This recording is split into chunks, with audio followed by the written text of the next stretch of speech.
봉독해 올리는 하나님의 말씀은 고린도전서 15장 20절부터 26절까지 있는 말씀을 우리 함께 같이 읽도록 하겠습니다. 시작. 그러나 이제 그리스도께서 죽은 자 가운데서 다시 살아나사 잠자는 자들의 첫 열매가 되셨도다. 사망이 한 사람으로 말미암았으니 죽은 자의 부활도 한 사람으로 말미암는도다. 그러나 각각 자기 차례대로 되리니 먼저는 첫 열매인 그리스도요, 다음에는 그가 강림하실 때에 그리스도에게 속한 자요, 그 후에는 마지막이니 그가 모든 통치와 모든 권세와 능력을 멸하시고 나라를 아버지 하나님께 바칠 때라. 그가 모든 원수를 그 발 아래에 이룰 때까지 반드시 왕노릇 하리니 맨 나중에 멸망받을 원수는 사망이니라. 아멘. 기도드리겠습니다. 살아계신 하나님 아버지, 감사를 드립니다. 허물과 죄로 영원히 지옥불에 들어갈 수밖에 없은 저희들을 사랑하여 주셔서 오늘도 자녀 삼아주시고 불러주셔서 예배의 영광을 아버지 우리에게 허락하심을 감사합니다.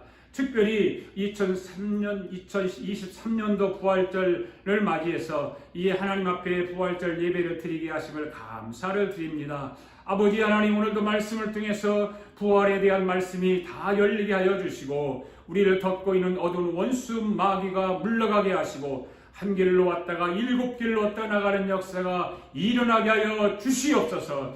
오늘 이 시간에도 성령님께서 기름 부어주시고 부활신앙으로 깊이 들어가게 하여 주시옵소서. 예수님의 부활이 곧 나의 부활이 되게 하시고 부활의 확신을 주시옵소서. 하나님 아버지, 오늘 말씀을 전하는 종이나 듣는 성도들 성령님께서 함께 해주셔서 말씀의 은혜가 넘치도록 부어지게 하여 주시옵시고 오늘 말씀 가운데 성령의 능력이 일어나 치유의 역사가 있게 하셔서 병든 자들의 육체가 고침을 받게 하여 주시고 회개하지 못하는 자들에게는 회개의 영을 허락하여 주시고 깨닫지 못하는 자들에게는 깨달음의 영으로 허락하여 주시고 지혜가 부족한 자들에게는 지혜의 영을 허락하여 주시옵소서. 문제를 안고 몸부림치는 자들에게는 문제를 해결하는 영으로 보혜사 성령님께서 이 자리를 채워주셔서 모든 예배자들이 주님 앞에 예배하는 이 한 시간이 실감날 수 있도록 우리를 축복하여 주시옵소서. 감사드리며 예수님의 이름으로 기도하옵나이다. 아멘. 성경을 높이 들고 우리 함께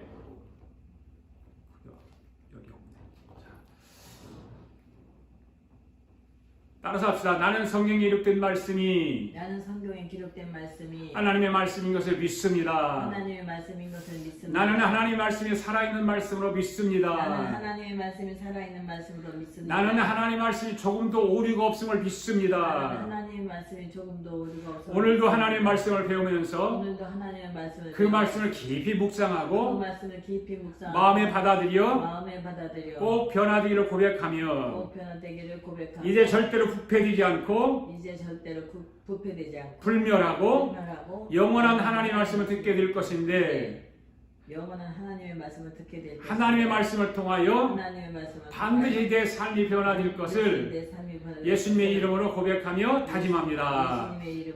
아멘. 할렐루야. 우리 서로 인사합시다. 예수님 부활하셨습니다. 우리도 부활합니다. 할렐루야. 여러분 예수님의 부활을 믿습니까? 아멘. 여러분도 부활할 것을 믿습니까? 아멘. 예. 믿으시면 두 손 들고 아멘. 할렐루야. 아멘. 오늘은 부활주의죠. 2023년도에도 부활주의 우리에게는 다가왔습니다. 한번 따라합시다. 부활의 첫 열매신 예수님. 부활의 첫 열매이신 예수님. 예. 오늘 본문의 말씀을 보면 예수님께서 죽은 자들 가운데 부활하심으로 모든 성도들의 부활에 대한 첫 열매가 되신다라고 하는 말씀을 하셨습니다. 이 말씀은 무슨 말씀이냐? 예수님의 부활이 모든 성도들이 장차 부활에 동참하게 될 것이라고 하는 확실한 보증이 되는 말씀인 것입니다. 특별히 오늘 말씀에서 바울이 이런 부활의 확실성을 설명하기 위해서 대표와 연합의 원리를 말하고 있습니다. 대표 원리. 21절과 22절에 보면 그 대표의 원리와 연합의 원리를 말하고 있는 것입니다. 무슨 말인가 하면 모든 인류가 첫 사람 아담의 범죄로 인해서 그 안에서 죽은 것과 같이 이제 둘째 아담 예수 그리스도의 구속 사역과 부활로 말미암아 그 안에 있는 모든 성도가 부활하게 될 것이다라고 하는 것입니다. 할렐루야. 믿습니까? 예. 그러므로 바울은 부활의 첫 열망이 되신 예수님을 따라 이루어질 성도들의 부활이 예수님의 재림 때에 있게 될 것이고 그 후에 세상 종말이 올 것인데 그때 재림하신 예수님께서 사단의 모든 권세와 죄악을 세력을 멸하시고 마지막으로 사망의 권세까지 정복하신 후에 모든 만물의 주인 되시는 아버지 하나님께 돌려드리게 될 것임을 밝히고 있는 거예요. 그것이 24절부터 28절까지 보면 그런 내용들의 말씀이에요. 자, 20절의 말씀을 같이 한번 읽어볼까요? 시작. 그러나 이제 그리스도께서 죽은 자 가운데서 다시 살아나사 잠자는 자들의 첫 열매가 되셨도다. 아멘. 여러분, 예수님의 부활은 잠자는 자들의 첫 열매가 되셨습니다. 아멘. 네. 잠자는 자들의 첫 열매가 되셨다는 말은 무슨 말일까? 무슨 말일까요, 여러분? 그것은 예수님의 부활은 성도인 우리도 부활한다라고 하는 확증의 말씀이에요. 아멘? 그러면 잠자는 자들의 첫 열망이 되셨다는 말씀은 무슨 말일까? 자, 첫 번째 예수님의 부활에 대해서 우리가 한번 살펴봐야 되겠죠? 예수님의 부활에 대해서. 예수님 부활이 어떤 부활인가? 예수님 부활은 왜 부활하셨는가? 20절 말씀을 다시 한번 읽겠습니다. 시작. 그러나 이제 그리스도께서 죽은 자 가운데서 다시 살아나사 잠자는 자들의 첫 열매가 되셨도다. 여러분, 여기서 첫 열매라고 하는 말씀을 잘 보시기 바랍니다. 첫 열매. 구약 성경에 보면 첫 열매에 대한 이야기가 많이 나오죠. 이 첫 열매 때 어떻게 했습니까? 첫 열매를 하나님께 드렸죠. 아멘. 여러분, 구약에서 첫 열매는 무조건하고 하나님 앞에 드려야만 했습니다. 그것이 어떤 것이든 추수한 것이든 과일을 짜서 즙을 낸 것이든 가축의 초태생까지도 하나님께 드렸다면 첫 것을. 이 첫 것을 생각하면 저는 어렸을 때 우리 어머니가 농사를 지면서 벼농사를 지면 논농사를 지면 벼를 베서 첫 것을 쌀을 드리는 게 아니에요. 벼를 한 가마니를 무조건 하나님 가져갔어요. 교회로 가서 장대쌀에 놨어요. 그때 당시는 많은 그 농사 짓는 분들이 첫 열매를 다 드렸어요. 저희 어머니도 그렇게도 하고 밭에서 나는 무라든지 배추라든지 콩이라든지 이런 것을 이렇게 농사를 지으면 거둘 때 첫 것을 무조건 하나님께 드렸어요. 그러니까 그때 당시는 가을이 되면은 강대산 앞에 막 쌀가마니가 있고 배추가 있고 무가 있고 왜? 성도들이 첫 것을 하나님께 드리기 때문에. 네, 그런 일들을 옛날 성도들은 많이 그렇게 했어요. 또 한 가지는 미국에 와서 살아가면서 우리 그 둘째 아들이 요한인데 요한이가 대학을 졸업하고 대학을 다니면서 아르바이트 했나 그랬을 거예요. 그런데 아르바이트를 하면서 첫 월급을 받았는데 그때는 주급으로 이렇게 받았기 때문에 첫 번째 받은 주급을 하나님 앞에 다 드리더라고요. 누가 드리라고 한 것이 아니에요. 자기 신앙을 가지고 첫 것은 하나님께 드리는구나. 네.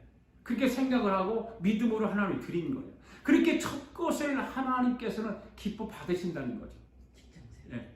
직장 생활할 때도 그렇고. 네. 그러면 왜 이렇게 처음 난 것마다 하나님께 드려야만 했을까? 왜 그랬을까요? 그것은 이 세상 모든 것이 누구에게 속한 것이기 때문에 하나님께 속한 것이기 때문에. 그래, 그게 일종의 신앙 고백이죠. 이 세상의 모든 것은, 내가 가지고 있는 모든 것은, 내가 벌어들이는 것 모든 것은, 내가 농사지어서 거둬들이는 모든 것은 하나님의 것이다라고 하는 일종의 신앙 고백과 같은 거죠. 사실 여러분, 이 세상에 있는 것 중에서 하나님께 속하지 않은 것이 있습니까? 하나도 없잖아요. 다 하나님께 속한 것이잖아요. 믿습니까, 여러분? 하나님께 속한 것임을 믿습니까? 네. 모든 것이 하나님의 것입니다. 따라서 본래는 모든 것을 다 하나님께 드려야 되는 거예요. 그래서 모든 것을 하나님께 드려야 됩니다. 그러나 하나님은 오직 무엇만 첫 것을 원하죠. 첫 것을. 처음 난 것이나 첫 열매만을 당신께 바치게 하심으로 말미암아 그것을 통해서 우리가 모든 것을 다 드리지 않아도 마치 다 받으신 것처럼 인정해 주신다 그 말이에요. 그러니까 이것이 중요한 거예요. 11조도 마찬가지잖아요. 첫 것이거든요. 네. 다 하나님께 드려야 되지만 10분의 1만 하나님 앞에 드려도 모든 것을 하나님이 다 받으신 거로 인정해 주신다 그 말이에요.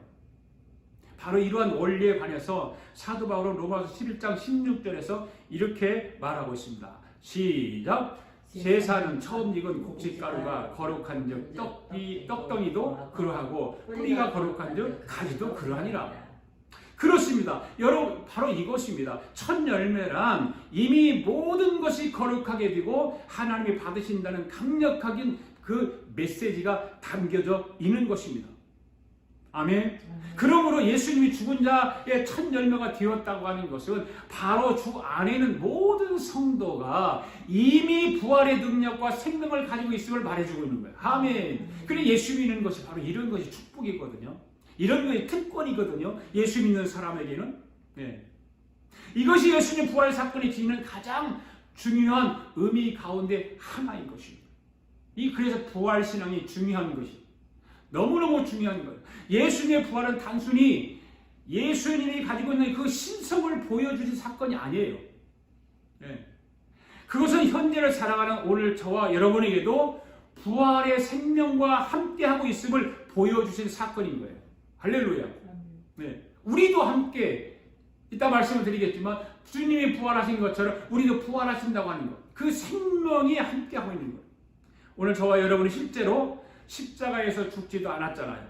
부활의 경험을 가지고 있지도 않잖아요. 그렇지만 예수님의 부활 사건으로 말미암아 부활의 능력과 생명을 몸에 지니고 있는 것 마찬가지예요. 할렐루야. 그게 믿음이라는 거죠. 그 믿음이 우리 안에 있을 때 똑같은 그 능력과 생명을 몸에 지니고 있는 것입니다. 오늘 여러분이 이 사실을 잘 알고 있어야 된다 그 말이에요. 이것은 성도가 몰라서는 안 되는 너무너무 중요한 사건이에요. 너무너무 중요한 거예요. 왜 그렇습니까? 이 부활의 능력과 부활의 생명을 모르면 우리가 어떤 박해나 죽음 앞에서 실패 위협 앞에서 쉽게 굴복할 수밖에 없기 때문에 그런 거예요. 이 부활신앙이 없다든가 부활신앙이 약해지면 이 세상을 살아가면서 우리 앞에 닥쳐오는 어떤 실패, 위협 이런 것 앞에서 굴복할 수가 없어요. 왜? 거기에 소망이 없기 때문에. 부활에 대한 소망이 없기 때문에. 그러나 반대로 이 부활의 능력과 부활의 생명을 확실하게 알고 그 진리에 굳게 서 있게 되면 당장 내 앞에 죽음이 찾아온다고 해도 쉽게 무릎 꿇지 않는다 그 말이에요. 그래서 부활신앙이 아주 중요한 거예요. 정말 중요한 거예요. 신앙의 길을 포기하지 않기 때문에 중요한 거예요. 왜? 부활신앙을 가지면 당황하지 않습니다. 이 세상을 살아가면서 당황하지 않습니다. 슬픔 앞에서도 슬퍼하지 않습니다. 아멘. 죽음 앞에서도 우리는 억울해야 하지 아니하고 슬퍼하지 아니하고 당당한 것입니다. 어떤 환경 앞에서도 당당하게 맞서게 되는 것이 이 부활신앙인 거예요. 할렐루야. 할렐루야. 네. 오늘 저와 여러분은 부활의 능력과 부활 생명이 있기 때문에 세상의 그 어떤 박해나 위협도 두려워하지 않게 되는 줄로 믿습니다. 부활의 능력과 부활 생명이 있는 자들은 자기 생명조차 아낌없이 주를 위해서 헌신할 수 있다는 말이에요. 아멘. 네. 골라서 헌신하는 것이 아니에요. 내가 할 수 있는 것만 하는 것이 아니에요. 그 어떤 것이라도 내 주님 앞에 부활신앙을 가지고 헌신하고 봉사하는 모든 것들이 내 생명조차 아끼지 않고 주님 앞에 헌신하고 봉사할 수 있는 것입니다. 사망의 음침한 골짜기를 다닐지라도 해를 두려워하지 않는다 그 말이에요. 할렐루야. 아멘. 믿습니까? 아멘. 오늘 저와 여러분에게 이러한 용기와 능력이 있어야 되는 줄 믿습니다. 아멘. 무엇을 통해서? 부활신앙을 통해서. 할렐루야. 진실로 사망의 골짜기와 음침한 골짜기와 평소보다 7배나 더 뜨거운 풀무불에 들어가서도 용기가 있어야 하는 줄 믿습니다. 다니엘서를 보면 알잖아요. 다니엘 풀무불 속에 들어가도 용기 100배하고 내가 죽을지언정 나는 무당 미신을 또 하나님 외엔 다른 신을 섬기지 않겠다고 그 신앙을 가지고 풀볼 속에 들어가 용기를 가지고 들어갔더니 살아났어요. 죽지 않았어요. 여러분, 아직도 이런 부활신앙을 가지지 못했다면 여러분의 부활신앙을 다시 한번 2023년도 이 부활의 아침에 재정비할 수 있기를 바랍니다. 예수님처럼 오늘 저와 여러분도 부활하는 줄 믿습니까? 만약 예수님은 부활하셨다면 우리에게는 아무런 소망과 축복이 없는 거죠. 예수님은 부활했다면. 여러분 그렇지 않습니까? 예수님의 부활이 저와 여러분과 아무런 상관이 없다면, 지금 저와 여러분이 신앙생활하는 것이 아무런 의미가 없는 것입니다. 그러나 예수님의 부활은 잠자는 자들의 첫 열매가 되셨던 것입니다. 할렐루야. 예수님께서 첫 열매로 부활을 이루셨기 때문에 그 다음에는 뭐예요? 저와 여러분이 부활하는 거예요. 할렐루야. 아멘. 믿습니까? 아멘. 그러면 언제 부활할까요? 그것은 우리가 죽으면 하늘나라로 가죠. 그죠? 그 하늘나라에 기다리다가 하늘나라에 가서 기다리고 있다가 어떻게 되죠? 부활의 설명을 내가 여러 번 했어요. 예수님이 재림하실 때 죽은 영혼을 다시 데리고 와서 이 땅에서 무덤이 터지면서 부활을 일으키는 거예요. 할렐루야. 아멘. 아멘. 믿습니까? 아멘. 이게 성경이 우리에게 가르치고 있는 거예요. 이것이 성경에 기록된 말씀이에요. 할렐루야. 아멘. 네. 여러분, 인간은 세 가지 형태로 나타나죠. 첫 번째 육체 안의 인간, 육체 안의 인간. 둘째는 영체 인간이 있어요. 세 번째는 부활체 인간이 있어요. 인간은 세 가지 형태가 이루어지고 있어요. 육체 인간은 뭐예요? 육체 안의 인간이 지금 저와 여러분의 상태를 말하고 있는 거예요. 지금 예배드리고는 저와 여러분의 상태를 말하고 있는 거예요. 그럼 두 번째로 영체 인간은 뭐예요? 영체 인간은 지금 죽어서 지옥에 갔든지 아니면 하늘나라로 갔든지 하는 영혼을 말하는 것입니다. 아멘? 그 다음에 세 번째 부활체는 뭐예요? 부활체 인간은 나중에 주님이 재림하셔서 이루시는 부활을 말하는 거예요. 믿습니까? 네. 그러니까 우리 인간은 지금 육체 인간으로 살면서 영체 인간을 거쳐서 최종 목적지는 부활로 마무리 지어지는 거죠. 믿습니까? 그렇죠? 부활로, 나중에 최종은 부활로 마무리 지는 거예요. 여러분, 부활 생명은 지금 우리가 가진 생명과는 다른 거예요. 부활 생명은 지금 이 땅에서 생명을 연장하는 것이 아니에요. 아멘?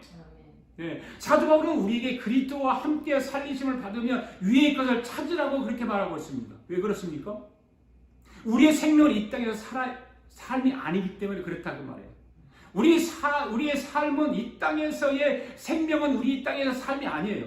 아무리 생명이 연장되어도 이 땅에서 삶이라면 그것은 복이 아니죠.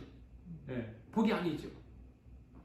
로마서 6장 10절 말씀을 한번 볼까요? 어떤 말씀이 있나? 시작. 그가 죽으심은 죄에 대하여 단번에 죽으심이요 그가 살아계심은 하나님께 대하여 살아계심이니. 여러분, 부활은 하나님을 위해서 사는 거예요. 아멘? 하나님을 위해서 사는 삶이 부활의 삶이에요. 하나님과 더불어 살아가는 삶이 부활의 삶이에요. 할렐루야. 네. 그러므로 거기에는 죽음의 위험이 있다 없다? 없다. 근심이나 슬픔이 있다 없다? 없다. 할렐루야. 사도 바울은 오늘 본문에서 바로 이것을 말하고 있는 거예요. 그 의미를 여러분 바로 깨닫게 되기를 바랍니다. 우리가 장차 그렇게 산다는 거예요. 예수님의 부활로 말미암아 이것이 시작되었다는 거예요. 할렐루야. 그럼 소망이 있잖아요. 예수님이 부활을 안 하셨으면, 부활을 못했다면 거기에 우리의 소망이 없어요. 우리도 부활을 하지 못해요. 그러나 예수님이 부활의 첫 열매가 되셨기 때문에 우리도 부활을 하게 되는 거예요. 그게 시작이에요. 예수님이 이것이 우리에게 보여주셨고 약속되었고 시작되었다 그 말입니다. 할렐루야. 이것을 바로 알고 바른 신앙, 부활 신앙을 가지는 저와 여러분 될 수 있기를 주님의 이름으로 축원합니다. 여러분, 부활주일이 되면 내 결혼을 준비를 못했는데 결혼 하나씩을 나눠주잖아요. 오늘 새벽 예배 뉴비전 교회가 새벽 예배 드리는데 결혼을 하나씩 다 가져가도록 해놨어요. 색칠을 안 했는데 삶은 결 저도 하나 옆에 있는 목사님 주어서 먹었어요. 그 의미가 무엇일까? 아무것도 모르고 부활주일날 교회 가면 결혼 하나씩 나눠주면 그것을 맛있게 먹기는 하는데 뜻을 모르고 먹는다는 거 아니에요. 웬만한 사람이라면 뜻을 다 알겠죠. 여러분, 이 계란을 통해서 병아리가 생겨납니다. 그렇죠? 암탉이 계란을 품고 얼마 동안 있으면 병아리가 나오게 됩니다. 이 계란을 이제 먹으면서 목사님들하고 같이 여러 가지 얘기를 하는데 그 양계를 하는 목사님들이 아주 지식들이 많더라고요. 경험을 해봤대요. 그렇게 키워보기도 하고 그런데 암탉이 닭을 낳는데 그 알을 낳는데 알을 한 계속해서 몇 년 동안을 계속 알을 낳는데요. 그건 암탉은 수탉하고 이렇게 짝을 짓지 않아도 암탉 결혼을 낳는답니다. 처음 들었어요, 저는요. 왜 그러냐면 암탉 그렇게 돼 있대요, 구조상으로. 그래서 그게 그냥 수탉하고 그런 교미를 안 하고 나면 그게 무정란이 되죠. 그건 못 쓰는 결란이에요. 그런데 수탉하고만 교미를 해서 날 때 그게 유정란이 되는 거예요. 그 양계장을 하는 사람들의 그런 보면은 그 안에서 다 뭐 그런 일들이 일어나겠죠. 그 닭이 결란을 품고 얼마 동안 있으면 병아리가 나오게 될까? 얼마 동안? 바로 그것도 모르잖아요. 여러분들 잘 모르죠. 닭이 알을 얼마 동안 품고 있으면 거기서 병아리가 나올까? 모르는 거예요. 20일 동안 품는 거예요. 20일. 20일 동안 결란을 품고 있으면 그 결란 속에서 병아리가 한 마리씩 나오잖아요. 여러분, 암탉이 결란을 품고 있는 장면을 본 적 있어요? 네. 저는 어렸을 때 많이 봤거든요. 많이 봤어요. 암탉 병아리를 품고 있을 동안에는 먹을까요, 안 먹을까요? 먹기는 먹는데 먹는 양이 많이 줄어들죠. 잘 먹지 않아요. 20일 동안 악을 품고 있는 동안에는 잘 먹지 않아요. 겨우 물만 조금씩 마시면서 결란을 품고 있는 것을 보면 이 암탉이 결란을 품고 있을 때도 굉장히 힘든가 봐요. 그러면 암탉이 주둥이 쫓아가고 숨을 몰아쉬는 것을 볼 수 있거든요. 확 숨을 몰아쉬. 그만큼 힘든 것 같아요. 가만히 앉아있는데 힘을 들을까? 먹지 못하니까 힘든 것 같은데, 그냥 20일 동안 품고 있는 거죠. 그러다가 20일이라면 그 딱딱한 결란이 속에서 생명체가 삐쭉 나오는 것을 보게 되는 것입니다. 그래서 사도 바울이 부활이 믿어지지 않는 사람들에게 잘 들어보라고 하면서 이런 말씀을 성경에 기록되어 있어요. 고린도서 15장 12절부터 한번 16절까지 읽어보겠습니다. 시작. 그리스도께서 죽은 자 가운데서 다시 살아나셨다 전파되었거늘 너희 중에서 어떤 사람들은 어찌하여 죽은 자 가운데서 부활이 없다느냐? 만일 죽은 자의 부활이 없으면 그리스도 다시 살아나지 못하셨으리라. 그리스도께서 만일 다시 살아나지 못하였으면 우리가 전파하는 것도 헛것이요 또 너희 믿음도 헛것이며 또 우리가 하나님의 거짓 증인으로 발견되니 우리가 하나님이 그리스도를 다시 살리셨다고 증언하였습니다. 만일 죽은 자가 다시 살아나는 일이 없었으면 하나님이 그리스도를 다시 살리지 아니하셨으리라. 만일 죽은 자가 다시 살아나는 일이 없으면 그리스도 다시 살아나신 일이 없을 터이요. 17절 18절 그리스도께서 다시 살아나신 일이 없으면 너희의 믿음도 헛된고 너희가 여전히 죄 가운데 있을 것이요 또한 그리스도 안에서 잠자는 자도 망하였으리라. 아멘.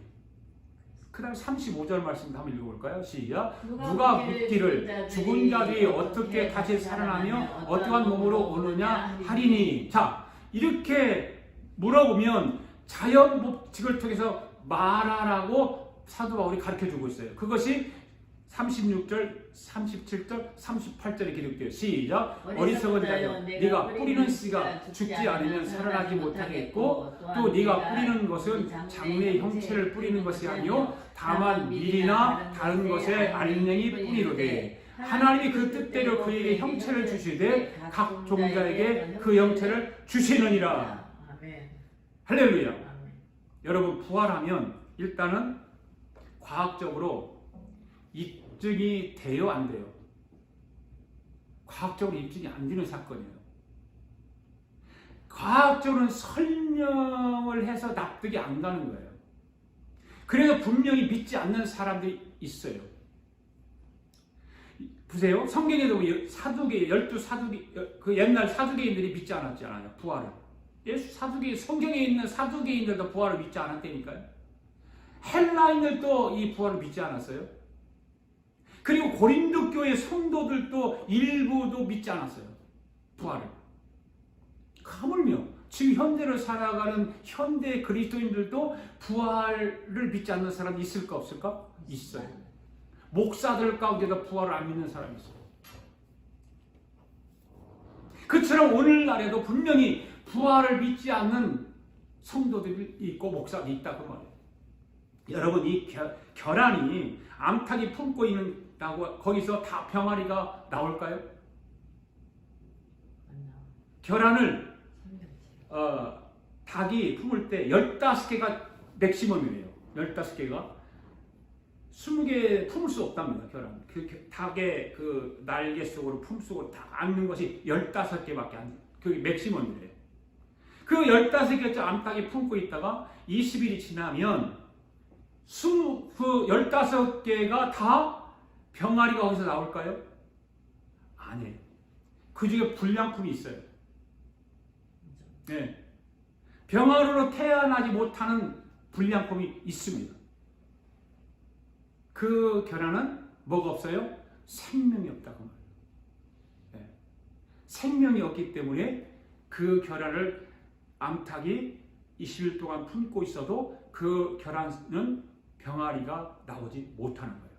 생명이 없는 결함은 그렇게 생기지 않고 거기서 썩어서 썩은 물만 나오는 거죠. 자, 잘 들어보세요. 그와 마찬가지로 인간들도 마찬가지입니다. 죽으면 다 부활하는 것이 아니라고 말해요. 믿는 자의 부활과 믿지 않는 자의 부활은 이와 같이 엄청난 차이가 있는 것입니다. 오늘 우리 아가페교회 성도들, 오늘 영상으로 예배에 참여한 여러분들은 분명하게 병아리로 나와야 될 줄로 믿습니다. 생명체로 나와야 되는 거죠. 생명이 있는 자와 죽음은 그 죽음이 영광이 되는 거예요. 생명이 있는 자의 죽음. 여러분의 죽음도 영광의 죽음이 되기를 바랍니다. 아멘. 할렐루야. 아멘. 한번 따라합시다. 죽음이 영광이 되게 하자. 죽음이 영광이 되게 하자.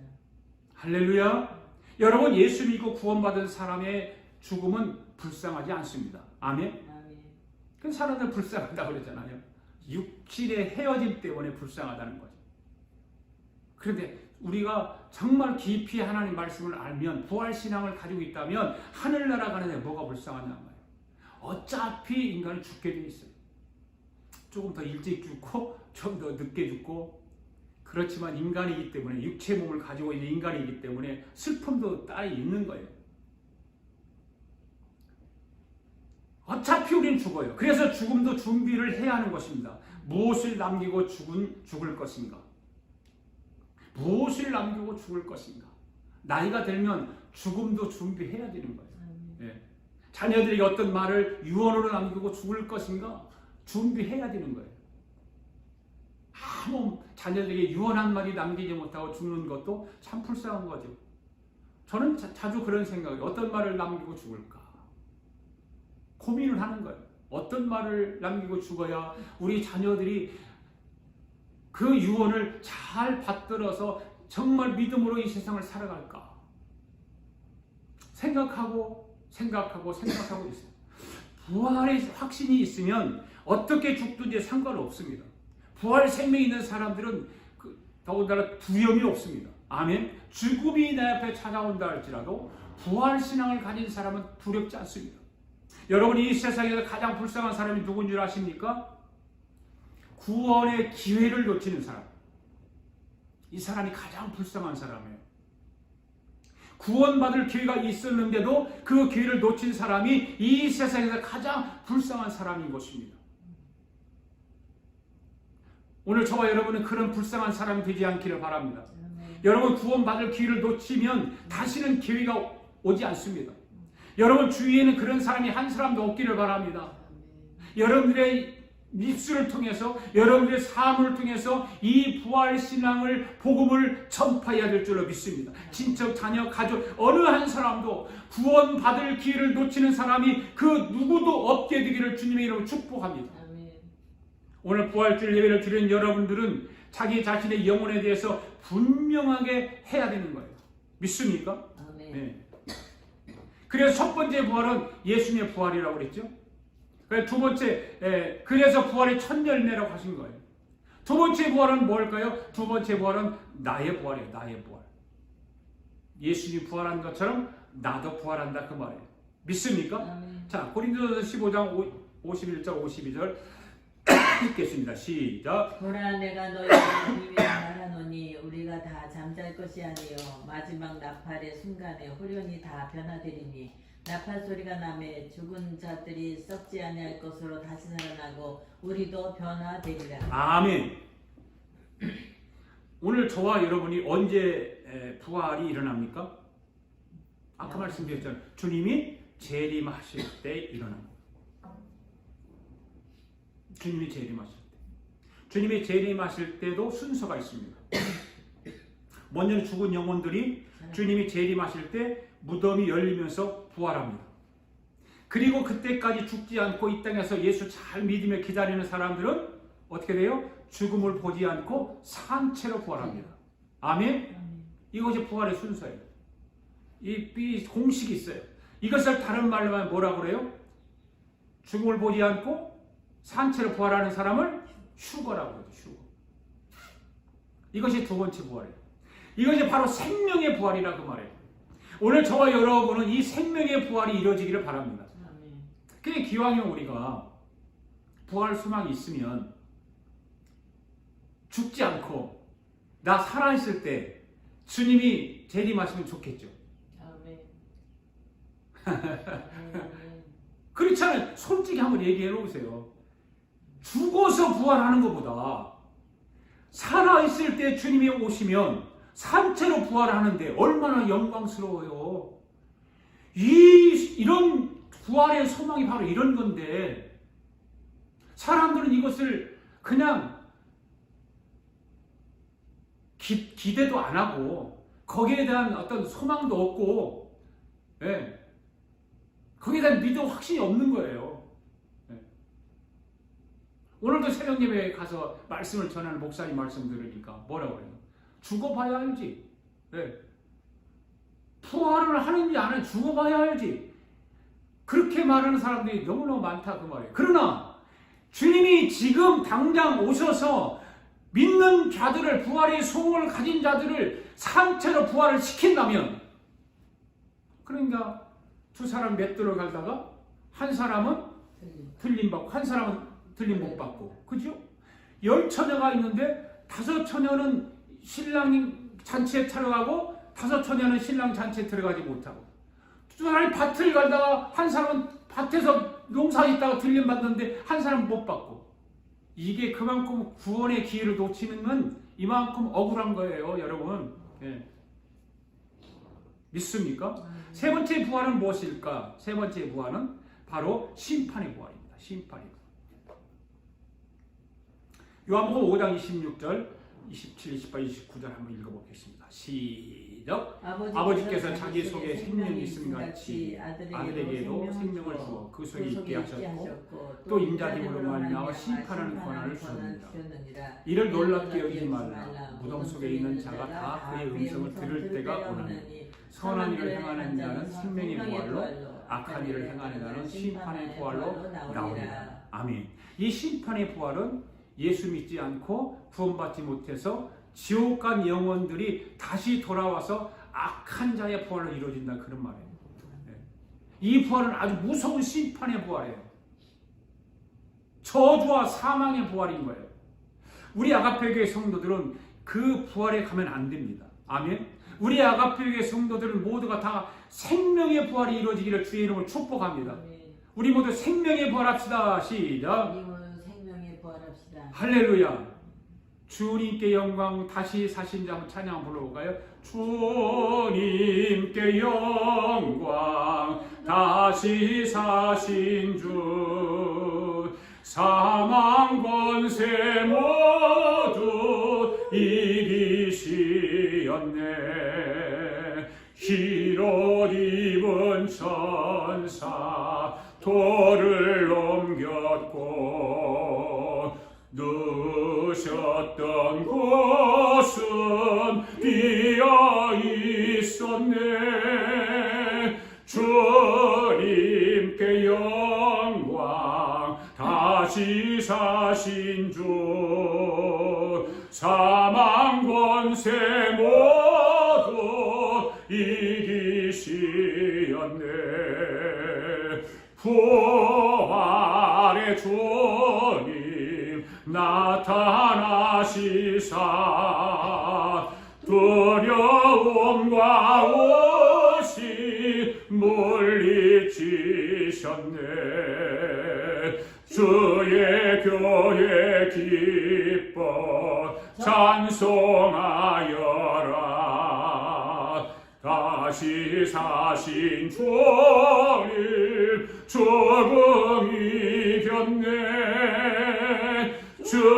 주님께 영광 다시 사신 주 사망 권세 모두 이기시었네.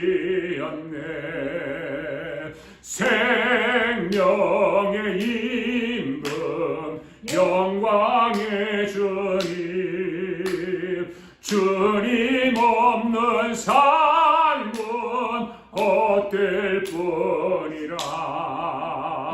주의 사랑으로 세상 이기고 요단 건너 번양 가게 하소서. 주님께 영광 다시 사신 주 사망 권세 모두 이기시었네. 한번 따라합시다. 예수님의 부활, 첫 번째 부활입니다. 예수님의 첫 번째 부활입니다. 두 번째 부활은 뭡니까? 나의 부활이, 나의 부활. 내가 부활되고 우리가 부활되는 거 언제 일어난다고 부활이? 주님이 재림하실 때. 세 번째는 부활은 뭡니까? 불신자의 심판의 부활입니다. 오늘 우리는 여기에 해당되면 안 되는 것입니다. 예. 부활을 믿지 못하는 사람들에게 바울은 지금까지 쭉 말씀을 했죠. 바울이 말하는 것처럼 결함을 보시면 어떻게 여기서 병아리가 나온다는 거예요. 우리가 그거를 잘 생각해야 되는 거예요. 부활을 믿지 않는 사람도 답답하지만 부활을 믿는 성도 중에도 보면 어떻습니까? 그냥 믿는 것이 아니라 믿어주는 사람들이 있는 거예요. 그 교회에는 신앙생활하는 사람들 보면 신앙의 형태가 정말 아주 믿음이 큰 믿음을 가지고 신앙생활하는 사람이 있는가 하면 그냥 믿어주는 것 척하면서 교회 다니는 사람도 있어요. 믿지 못하게 믿어준다는 거죠. 저는 목회를 하면서 그런 사람들을 교회 안에서 보았거든요. 다른 것은 다 믿어도 부활만은 믿지 않는 성도가 있습니다. 그런데 어떤 사람들은 믿기는 믿는데 안 믿는다고 하면 믿음 없는 사람으로 취급당하는 것이 싫으니까 믿어준다 그 말이에요. 오늘 본문에서 사도 바울이 말씀하는 대상이 바로 이러한 성도들을 향한 것이라고 말씀을 드립니다. 그러므로 부활을 전혀 못 믿겠다고 생각하는 성도들은 혹시 억지로 믿어주는 성도가 있다면 꼭 들어야 되는 것입니다. 꼭 들어야 되는 것입니다. 그만큼 대단히 중요한 말씀이기 때문에 그렇습니다. 자, 오늘 21절, 22절 말씀 한번 읽어볼까요? 시작. 사망이 한 사람으로 말미암았으니 죽은 자의 부활도 한 사람으로 말미암는도다. 아담 안에서 모든 사람이 죽은 것 같이 그리스도 안에서 모든 사람이 삶을 얻으리라. 여러분 지금 우리가 읽은 말씀 가운데 가장 중요한 말씀이 뭘까요? 사망이 사람으로 말미암았다라고 하는 말씀이에요. 사망이 한 사람으로 말미암아 이루어졌다. 이 말씀은 사실 대단한 중요한 말씀이거든요. 여러분 이 말씀의 뜻을 천천히 한번 살펴보시기를 바랍니다. 무엇을 말하는 것일까요? 사망이라고 하는 것은 본래적이 아니라는 말씀이죠. 사망이 사람으로 말미암았다고 하는 것은 그 사망이라는 것이 하나님의 창조 계획에 속에 있었다는 걸까요? 없었다는 걸까요? 없었다는 겁니다. 원래 사망은 하나님의 창조 계획 안에 없었습니다. 사망은 하나님의 창조 질서 가운데 본래적인 것이 아니었습니다. 여러분, 인간이 타락하기 전 이 땅에 사망이라는 것이 있었을까요? 없었습니다.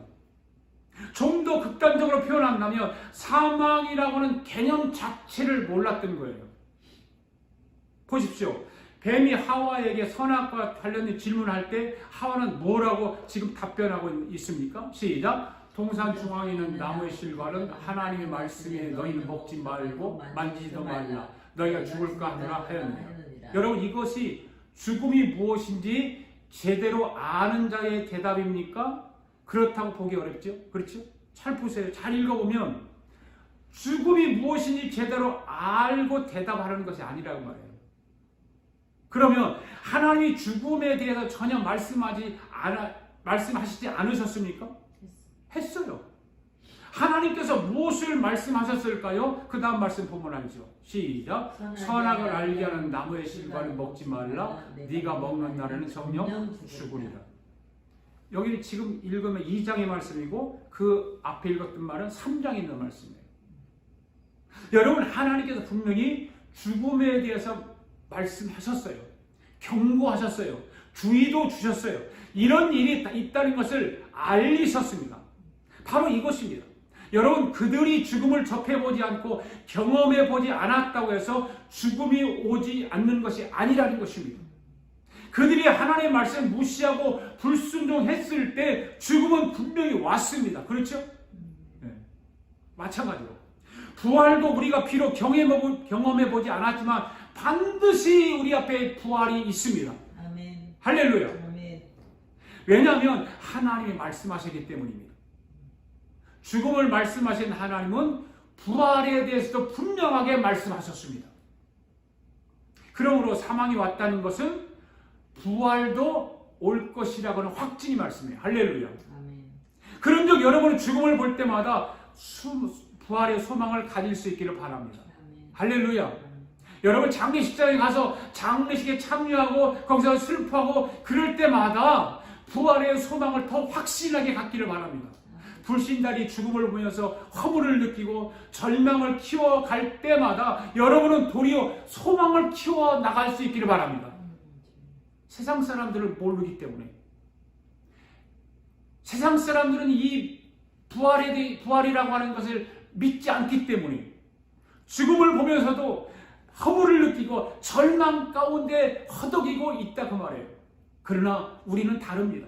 저와 여러분은 다릅니다. 우리는 그러한 것을 볼 때와 도리어 소망을 더욱더 키워나갈 수 있기를 바랍니다. 부활은 우리가 경험해보지 않았고 논리적으로 과학적으로 증명할 수도 없는 사실이지만 하나님이 말씀하셨습니다. 예수님께서 부활하셨습니다. 오늘 저와 여러분에게도 반드시 이 부활이 이루어질 줄 믿습니다. 지금 예배를 드리는 이 시간에도 저와 여러분에게 이 부활체가 자라고 있다는 것을 믿으시기 바랍니다.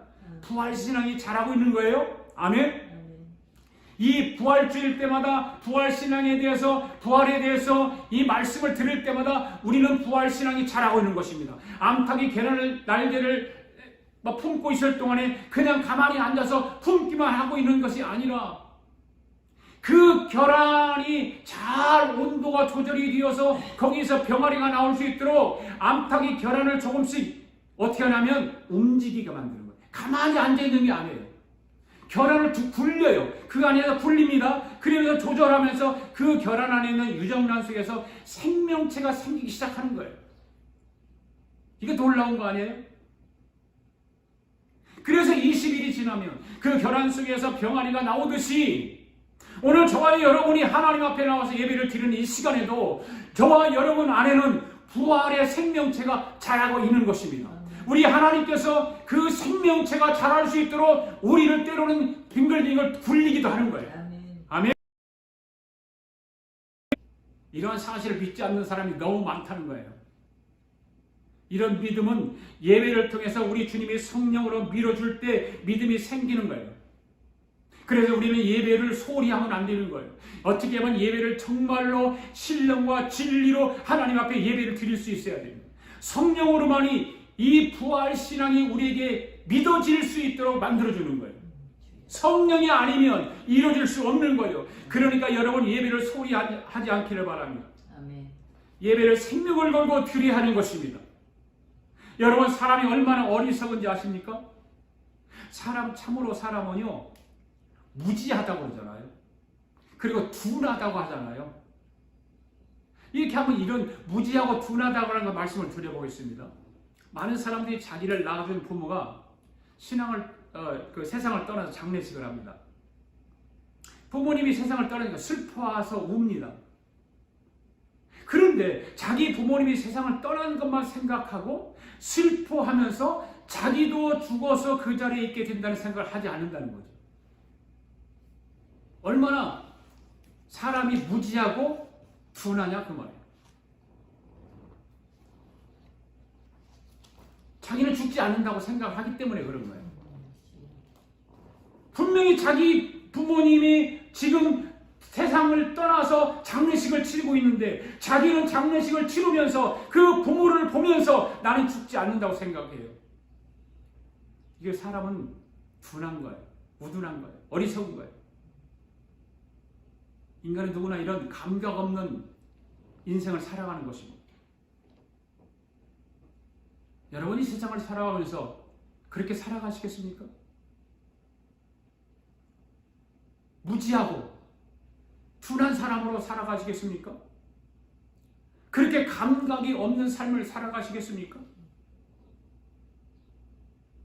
여러분 오늘 부활이 믿어지지 않는 사람은 그 속에 부활의 영이신 성령이 없어서 믿어지지 않는 거예요.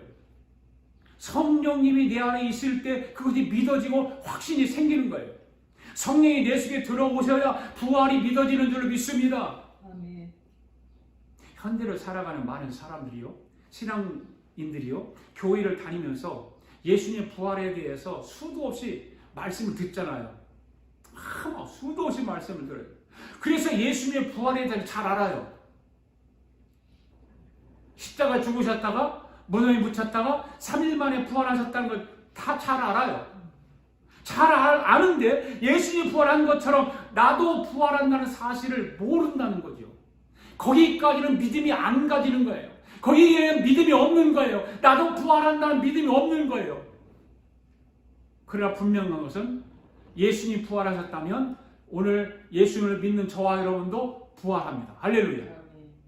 한번 따라합시다. 나도 부활한다. 나도 부활한다. 너도 부활한다. 너도 부활한다. 우리 모두 부활한다. 우리 모두 부활한다. 할렐루야.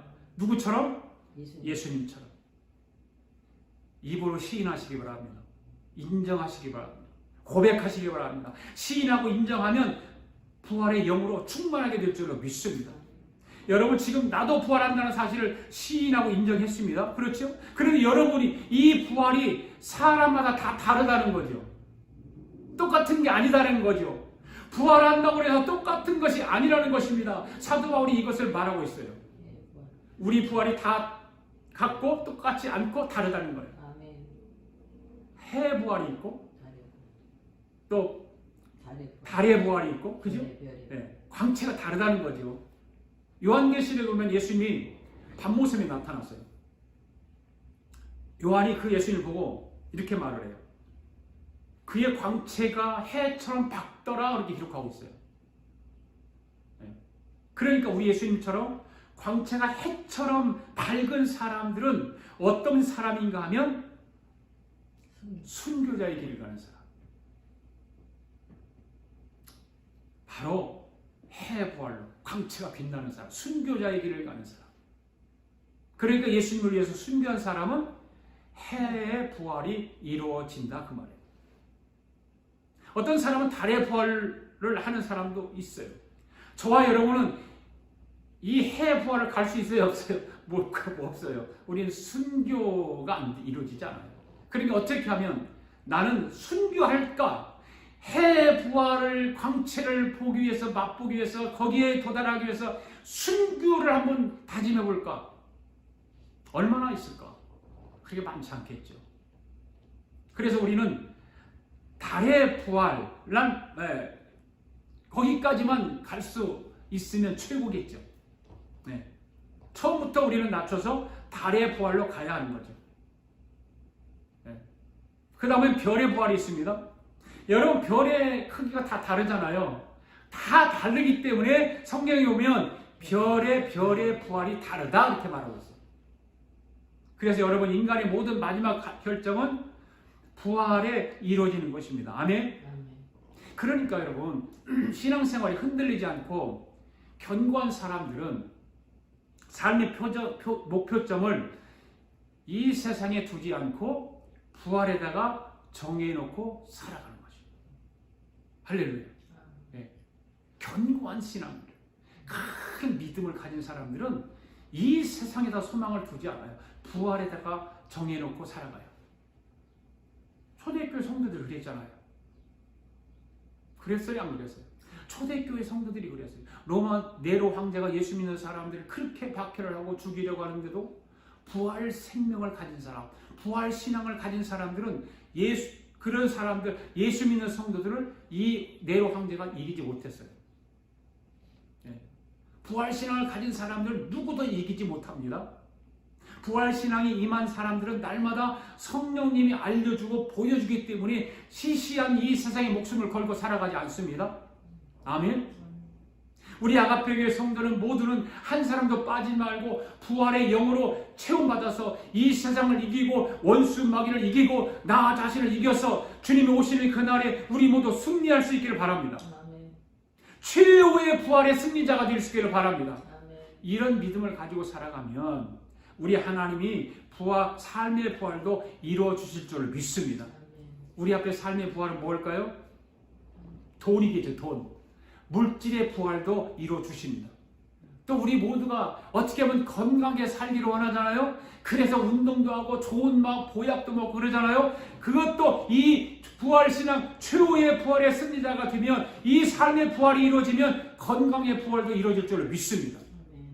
고린도서 15장 24절 25절 말씀 한번 읽어볼까요? 시작. 그 후에는 마지막이니 그 모든 통치와 모든 권세와 능력을 멸하시고 나라를 아버지 하나님께 바칠 때라. 그가 모든 원수를 그 발 아래에 둘 때가 반드시 왕노릇 하리니 맨 나중에 멸망받을 원수는 사망이다. 할렐루야. 예. 여러분 성도에게 종말은 삶의 끝이 아닌 새 삶의 시작입니다. 믿습니까? 아멘. 여러분 일반적으로 사람들이 종말을 이겨야 할 때, 종말을 이야기할 때 흔히 어떻게 하죠? 종말 얘기할 때 부정적이에요, 긍정적이에요? 부정적이죠. 무언가 대단히 어둡고 음습하잖아요. 종말 얘기하면. 그렇죠? 네. 불안하기도 하고 막 공포스럽기도 하고 종말을 얘기하니까. 네. 1999년에서 2000년으로 넘어갈 때 새 밀레니엄이라고 해가지고 세상이 막 터석터석했어요. 네, 뭐 컴퓨터가 이상이 온다, 모든 SNS가 이상이 온다, 막 난리 법석을 떨었어요. 그래서 불안하고 공포스럽고 세상이 어두울 것만 같고 이제 종말이 온다 그래가지고. 왜 그렇습니까? 종말과 함께 모든 것이 마지막이라고 생각하기 때문에 그런 거예요. 아멘. 이 종말이라고 말을 할 때 세상 믿지 않는 사람들이나 믿는 사람이나 반응은 똑같아요. 마지막이라고 하는 것 똑같아요. 하지만 성도의 경우는 어떻습니까? 성도에게 종말은 모든 것이 마지막이 아닌 새로운 시작인 거예요. 할렐루야. 이 확신이 없으면 우리 끝이에요. 교회 예수 믿을 필요 없잖아요. 그렇잖아요. 모든 것이 종말이 오는데 믿는 자들에게는 새로운 시작이라고 말해요. 그래서 역설적으로 말한다면 어떻게 되는 걸까요? 현재 성도는 아직 시작하지도 않은 사람들이라 그 말이에요. 현대를 살아가는 지금 우리의 삶은 아직 시작하지 않은 삶이라 그 말이에요. 여러분, 우리는 우리 자신에 대해 너무 모르는 경향이 너무 많잖아요. 여러분 자신을 잘 아나요? 여러분의 자신에 대해서 완전히 아나요? 모르잖아요. 저도 제 자신에 대해서 잘 몰라요. 세상과 구분 없이 살아가다 보니까 성도인 자기 정체성이 없습니다. 세상과 구분 없이 살아가다 보면 자기 정체성, 신앙인의 믿음의 사람의 정체성이 없어요. 불신앙인들이 세상에 매몰되어 살아가듯이 성도들도 어떻게 해요? 세상에 똑같이 몰입되어 살아갑니다. 불신앙의 사람들이 세상을 사랑하듯이 성도들도 세상을 사랑하며 살아갑니다. 예수를 믿지 않는 세상 사람들이 세상의 모든 것을 다 얻으려고 하듯이 성도들도 모든 것을 다 세상에서 얻으려고 합니다. 그러다 보니까 어떻습니까? 세상에서 원하는 것을 얻지 못할 때, 혹은 세상 사람들만큼 얻지 못할 때 똑같이 절망하고 낙심하고 원망하고 한숨 짓고, 또 반대의 경우도 비슷합니다. 세상 사람들만큼 얻었습니다. 그러다 보니까 어떻습니까? 세상 사람들과 같이 종말에 대한 두려움이 생기기 시작하죠. 세상 사람들이 노력한 만큼 예수 믿는 사람은 똑같이 얻었어요. 똑같이 부자가 되었어요. 부유해요. 풍부한 삶을 살아요. 그런데 세상 사람들과 같이 그렇게 되면 종말에 대한 두려움이 생기는 거예요. 왜요? 힘들게 얻은 것을 빼앗긴다는 생각이 들기 때문에요. 여러분, 신앙생활 바르게 합시다. 그래서 종말을 말하면 왠지 불안한 거예요. 종말이 싫어지는 거예요. 심지어 공포스러지기까지 하는 거예요. 물론 우리가 육체의 몸을 가지고 있기 때문에 그 마음을 이해는 할 수 있습니다. 얼마나 어렵게 모은 재산이고 얼마나 힘겹게 노력해서 얻은 것인데 이해는 가요. 하지만 여러분, 오늘 우리는 알아야 됩니다. 이 세상이 전부는 아니라는 거예요. 오늘 새벽에 말씀을 드렸잖아요. 죽음 앞에서는 니꼬로 하면 무, 그렇잖아요. 최고의 학문 플러스 죽음 니꼬로 제로, 아무것도 아니에요. 그죠? 최고의 갑부 플러스 죽음 니꼬로 아무것도 아니에요. 이 세상의 전부 아니라 그 말이에요. 그런데 우리에게는, 종말 신앙을 가진 우리에게는 미래가 있습니다. 환한 미래가 준비되어 있습니다. 그래서 이사야 선지자는 이렇게 말합니다. 시작. 너희는 이전 일을 기억하지 말며 옛적 일을 생각하지 말라. 그러면서 덧붙여서 하시는 말씀을 잘 들어보세요. 시작. 보라, 내가 새 일을 행하리니 이제 내 나타낼 것이라. 너희가 그것을 알지 못하겠느냐라고 했습니다. 성도에게 있어서 종말은 새로운 삶의 시작입니다. 아멘. 이 세상의 삶과는 질적으로 다른 삶입니다. 영화롭고 복된 삶입니다. 그러므로 우리는 이 세상에 집착할 것이 아닙니다. 도리어 종말을 기다리며 이 세상을 나그네와 같이 살아야 될 줄로 믿습니다. 천국의 소망을 두고 우리는 요한계시록 마지막에 말씀하듯이 주 예수여 어서 오시옵소서, 그렇게 해야 되는 거예요. 아까 말씀드렸잖아요. 살아있을 때 주님이 오시면 얼마나 좋아요. 얼마나 좋아. 휴가하는데 왜 죽을 때까지 기다렸다가 주님이 오시기를 기다리세요? 살아있을 때 주 예수의 오시옵소서라고 하고 살아있을 때 휴거되면 얼마나 영화롭냐 말이에요. 그런 그 종말에 대한, 부활에 대한 신앙이 없기 때문에 우리는 주님 조금 있다만 오세요. 조금 있다 오세요. 나 이것 좀 해놓고, 나 이것 좀 즐기고 그때 가서 오세요. 내 자녀 교육 좀 시켜놓고 그때 가서 오세요. 내 아들 시집 장가 보내고 내 딸 시집 보내는 그때 가서 오세요. 다 그러잖아요.